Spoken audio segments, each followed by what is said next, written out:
आणखीन एक महत्त्वाची बातमी, पावसामुळे कांदा उत्पादकांचं मोठं नुकसान झालंय। चाळीत साठवलेला जवळजवळ 500 क्विंटल कांदा, या कांद्याचा अक्षरशः चिखल झालाय। सडलेला कांदा उकिरड्यावर फेकून देण्याची वेळ शेतकऱ्यांवर आली आहे।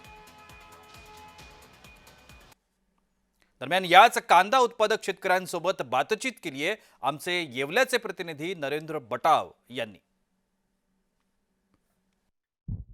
सतत कोसळणाऱ्या पावसामुळे अक्षरशः कांदा सडल्याचं चित्र येवला तालुक्यात दिसत आहेत। आपण पिंपरी या गावात आलेलो आहे। आपण बघू शकता की या कांदा उत्पादक शेतकऱ्याने चाळीमध्ये 500 क्विंटल कांदा साठवून ठेवला होता, मात्र अक्षरशः पावसामुळे हा कांदा पूर्णपणे सडला गेला आहे।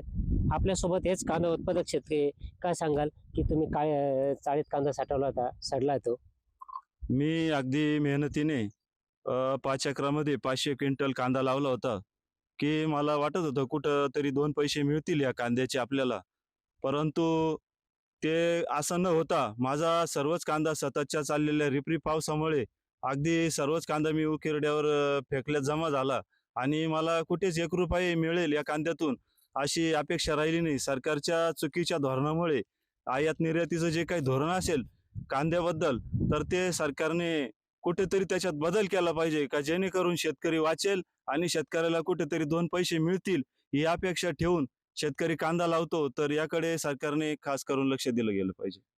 एकूणच बघितलं तर चाळीत साठवलेला कांदा हा पूर्णपणे सडल्याने अक्षरशः या कांदा उत्पादक शेतकऱ्यावर हाच कांदा उकिरड्यावर फेकून देण्याची वेळ आली आहे। नरेंद्र बटाव, जय महाराष्ट्र न्यूज, येवला।